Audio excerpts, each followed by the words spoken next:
विधानसभा निकालानंतर कराडच्या प्रीती संगमावरती अजित पवार आणि रोहित पवारांची भेट झाली।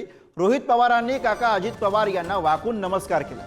ढाण्या थोडक्यात वाचलास, मी सभा घेतली असती तर तुझं काय झालं असतं। अजित पवारांनी रोहित पवार यांना असा हा मिश्किल टोला लगावला। भावी वाटचालीसाठी अजितदादांनी रोहित पवार यांना शुभेच्छा सुद्धा दिल्या। दर्शन काकाचं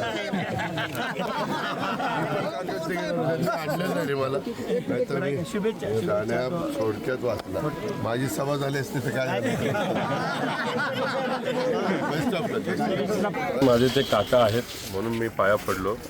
विचारामध्ये भिन्नता आत्ता तरी आहे, शेवटी जी काही संस्कृती आहे, एक वडीलधारी व्यक्ती आणि माझ्या 19च्या इलेक्शनमध्ये त्यांनी मला खूप मदत केली होती आणि त्या अनुषंगाने माझे काका असल्यामुळे शेवटी संस्कृतीप्रमाणे पाया पडणं ही जबाबदारी आहे। कारण ही जी भूमी आहे, चव्हाणसाहेबांची स्मृती ठिकाण आहे, या भूमीमध्ये तरी कुठलाही भेदभाव करून चालत नाही। इथं संस्कृती पाळणं फार महत्त्वाचं आहे, आम्ही तरी पाळतो आणि ते त्या ठिकाणी मी केलेलं आहे। मी त्यांचं दर्शन घेतलं।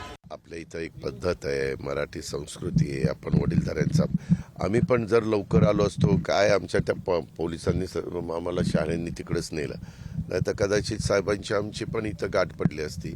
मी मुश्रीफ साहेबांनी, आमच्या सचिननी, मकरनाबा, आम्ही सगळ्यांनीच दर्शन घेतलं असतं। आपल्यामध्ये वडीलधाऱ्याचं दर्शन घेतात। तुमच्या घरी तुमच्या वडील समान व्यक्तीची भेट झाली तर दर्शन घेता ना तुम्ही, घेता। अरे बरोबर आहे रे, पण आता काय करतो, ते टायमिंग जुळलं नाही तर त्याच्यामुळे मी डिपार्टमेंटवर पण चिडलो। तर कराडमध्ये प्रीती संगमावरती झालेली ही काका पुतण्याची भेट आणि याच विषयी आपण बोलूयात। चंद्रजीत पाटील सध्या कराडच्या प्रीती संगमावरनं आपल्या सोबत आहे। चंद्रजीत, अजित पवार आणि रोहित पवार यांच्यामध्ये झालेली ही भेट, त्यानंतरची मिश्किल टोलवाटोलवी आणि त्यानंतर दोघांच्याही प्रतिक्रिया, खरं तर झालेल्या भेटीची चर्चा आणि अजित पवारांनी जी भेट होऊ शकली नाही तिचाही उल्लेख आवर्जून केलेला आहे। चंद्रजीत, गुरुप्रसाद, आज सकाळी स्वर्गीय यशवंतराव चव्हाण समाधीस्थळी शरद पवार यांच्यासोबत रोहित पवार हे अभिवादन करण्यासाठी आले होते।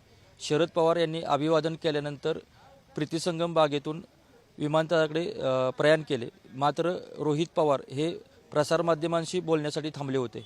प्रसारमाध्यमांशी बोलल्यानंतर रोहित पवार हे प्रीतीसंगम बागेतून बाहेर जात असतानाच प्रीतीसंगम बागेत अजित पवार यांचं आगमन झालं। त्यावेळी ते समोरासमोर आल्यानंतर अजित पवार यांना त्यांनी नमस्कार केला। त्याचवेळी रोहित पवार यांना दर्शन घे असे म्हणत पाया पडण्यास अजित पवार यांनी सांगितलं। रोहित पवार हे पाया पडल्यानंतर ढाण्या वाचलास, थोडक्यात आलास, मी सभा घेतली असती तर काय झालं असतं, असा टोलाही अजित पवार यांनी लगावला। या 1 ते 1.5 मिनिटाच्या संवादानंतर रोहित पवार यांनी तेथून प्रीतीसंगम बागेतून बाहेर जाणं पसंत केलं। त्याचवेळी बाहेर जात असताना पत्रकारांशी प्रतिक्रिया व्यक्त करताना रोहित पवार यांनी अजित पवार यांची सभा झाली असती तर कदाचित उलटे चित्र पाहावयास मिळालं असतं अशी प्रतिक्रिया दिली। त्याचवेळी वडीलधाऱ्यांचा सन्मान राखणं हा आपला संस्कार आहे, या संस्कारातून आपण अजित पवार यांच्या पाया पडलो आणि हा संस्कार यशवंत भूमीत जपणं हे प्रत्येकाचं कर्तव्य आहे, अशी ही प्रतिक्रिया रोहित पवार यांनी व्यक्त केली।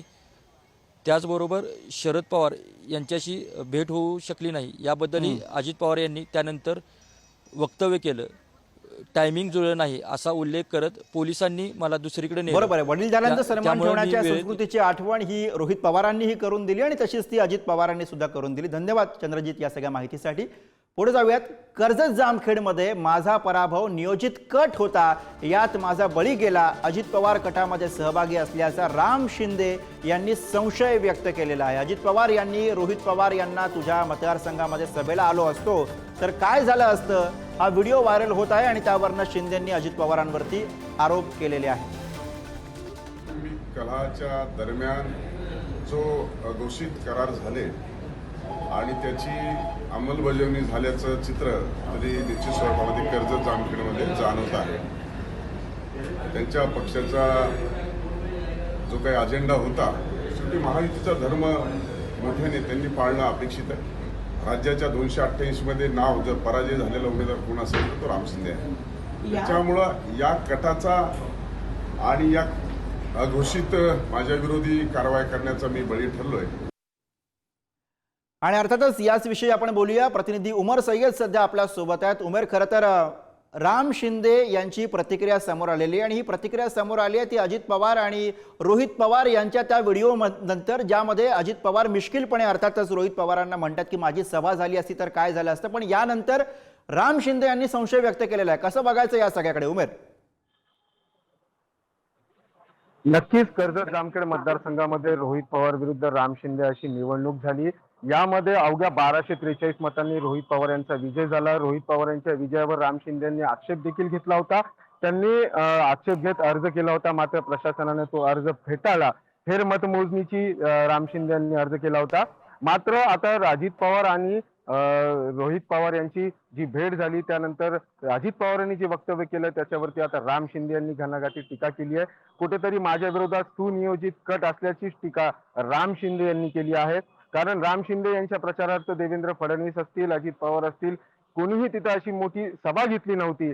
मात्र रोहित पवारांसाठी शरद पवार यांनी कर्जत असेल, जामखेड असेल या दोन्ही तालुक्यामध्ये 3 ते 4 सभा घेतल्या होत्या. रोहित पवारांना विजय करण्याचं साकडं जे आहे तर ते नागरिकांना त्यांनी घातलं होतं, मतदारांना घातलं होतं. आणि आता अजित पवारांनी जे वक्तव्य केले त्याच्यावरून आता कुठेतरी कर्जत जामखेडचं राजकारण पुन्हा एकदा तापल्याचं दिसतंय. राम शिंदे यांनी आरोप केलेला आहे की बलाढ्य शक्ती विरोधात मी जे आहे तर ही निवडणूक लढली होती आणि विजयानंतर फेर मतमोजणीचा आक्षेप देखील करत अर्ज केला होता, मात्र प्रशासनाने तो अर्ज फेटाळला. आता हे सुनियोजित कट असल्याचं त्यांनी संशय व्यक्त केलाय, आरोप केलाय. आणि आता यानंतर पुन्हा एकदा कलेक्टरांना जे आहे तर ते जिल्हाधिकाऱ्यांना ते अर्ज करणार असून त्यानंतर काय कारवाई होते हे पाहणं आता महत्वाचं ठरणार असल्याचं त्यांनी राम शिंदे यांनी वक्तव्य केलंय. आणि त्यामुळे आता कुठेतरी महायुतीची जी खटखट आहे ती आता निकालानंतर पुन्हा एकदा चव्हाट्यावर आल्याचं बरोबर. आपल्याला त्यामुळे दिसत उमर या आहे. खटखटीचं पुढे काय होतं आपल्याला बघावं लागेल. धन्यवाद या सगळ्या सविस्तर माहितीसाठी.